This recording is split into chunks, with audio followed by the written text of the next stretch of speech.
attention for a moment, please? My name is Paul Ziegler, and I am the president of Pacific Marketing Associates. And our job in the world is to communicate the value of residential properties to consumers. So the whole intent today is to create a forum where we can bring some experts together who know a great deal about real estate and give them an opportunity to say something about themselves and give you an opportunity to ask all the questions that you're too embarrassed to ask when you get in front of your loan officer, in front of your banker, in front of the salespeople. It really is an opportunity to get a sense of what's going on in the market today. When I say today, I mean Wednesday, because all of these people are actively involved in businesses that are monitoring what's going on in our real estate world every single day. I'd like to start by introducing Colleen Edwards, who will be our moderator today, and then she will give each of the panelists a chance to introduce themselves. But I thank you for coming. I welcome you to the Ellington. I invite you to please tell all your friends about us and communicate actively about the great opportunity here in Jet London Square. And please enjoy the presentation. Great. And like a pilot on Southwest, I need to tell you guys that there's some seats here and there if you don't mind sitting in the center seat and not having much room for your baggage. And there's some seats over on this side too for any of you guys in the doorway. I am Colleen Edwards. I've been involved in the real estate industry for the last 30 years because I started really young. And for the last year, I've been the real estate columnist for KCBS.com. I write a column called The Real Story and have podcasts daily with people that talk to me about the residential and the commercial sides of the real estate market, the mortgage side, and the consumers. What's going on? What are their hot buttons? What are they worried about? So the notion of being able to moderate a panel like this tonight is so cool for me because not only do I get to hear from all these smart folks, but I also get to hear from you about what kind of questions you have as well. I have a watch. I'm going to keep an eye on the time tonight.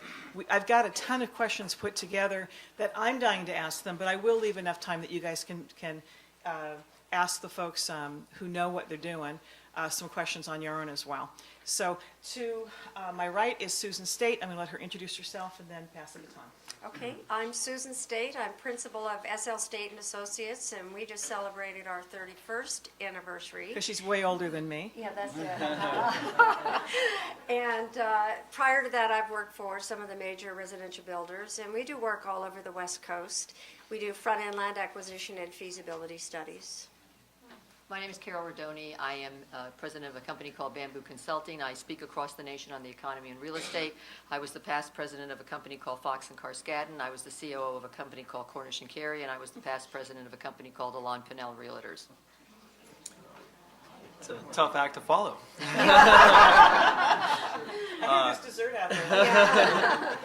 My name is Leonard Spoto, and I'm the owner and operator of a 1031 exchange company called Asset Exchange.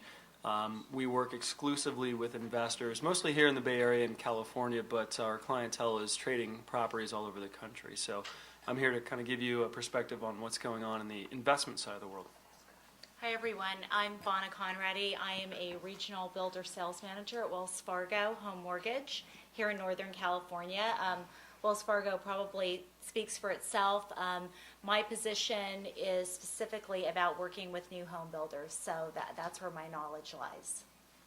And my name is Craig Barnes, and I'm a branch manager at Wells Fargo Home Mortgage Builder Group. Our office is out of San Francisco. However, we oversee San Francisco, San Mateo, Oakland, Emeryville areas. I've been with the company for 9 years, in the business 21, and I've really been involved in all the new construction high-rise developments around in the Bay Area for the last 12 years. So that's our who's who for tonight. I would say in the what's what side of tonight, some of the most interesting stories that I've written in the last year have been about what we would call transformational development. New ideas for ways to live that either transform an area or help an old area come back and become something brand new again. So I was so tickled when they called and said that this talk would be at the Ellington, because talk about transformational development and an area who has had an incredible past and now whose time is coming back again. So I've been following this project since its inception during Jerry Brown's days of, promising the 10K housing for Oakland. So to see something like this come together so beautifully at a time like this, very, very cool for the setting for tonight's talk. So tonight we'll be talking about the housing downturn, and are we out of it? And if we're not, when will we be? In other words, is this a good time to come back to the housing market? So it's a broad question, and you guys all come at it from a different angle. So we're just going to start with you, Susan, and run on Okay. down. All right, one of the things I'd like to touch base on is where are we in the economic cycle for the Oakland MSA? All market areas are going to come back with a different velocity and at a different time, and that's based upon what is going on in terms of the over or under evaluation that's taking place. So what we're looking at in the Oakland market is that we're currently about 27% undervalue. And undervalue is really where we are with the median price, the buyer's ability to be able to purchase at today's interest rates and match that up with the income levels. So right now, from an econometrics method, we're actually undervalued by about 27%. Are we at the bottom? Most of the economists that I'm working with suggest that 2011 is going to be when things really start taking on some momentum. This year is likely to be better than last year.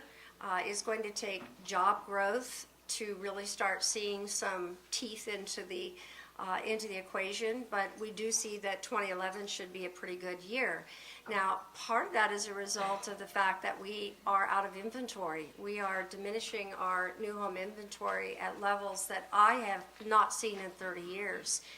Just to give you an example, we are producing only about 15 to 20% of the permits that we typically provide in the Bay Area.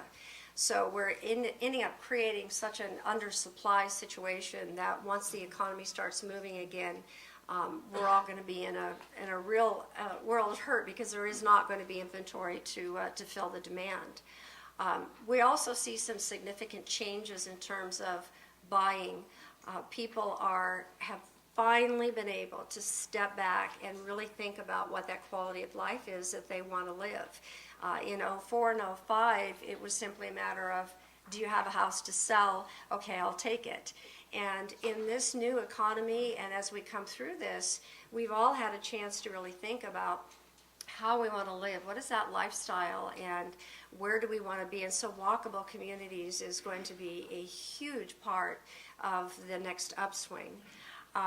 Are we at the bottom? I think this year, the best way I can describe it is when you're a kid and you take a pebble and you're at the lake and you kind of skim it against that lake, and it kind of takes a little few dips along the way. We're going to see a little bit of that, but in terms of when you should buy particularly new homes, in the 30 years I've been doing this, I have never seen the planets align themselves in a way that suggests this is the best time to do that. Carol, why don't you magnify on that? Okay, well, I want to go back and talk about real estate because, real estate for the last 30 years has been a magnificent investment for people. And if you go back and you look, what has been appreciation, especially in the San Francisco Bay Area over the last 30 years, adjusted for basically inflation, and it's been about 6.8%, the highest in the nation, followed by New York. And if you go back to the year 2000, that's when we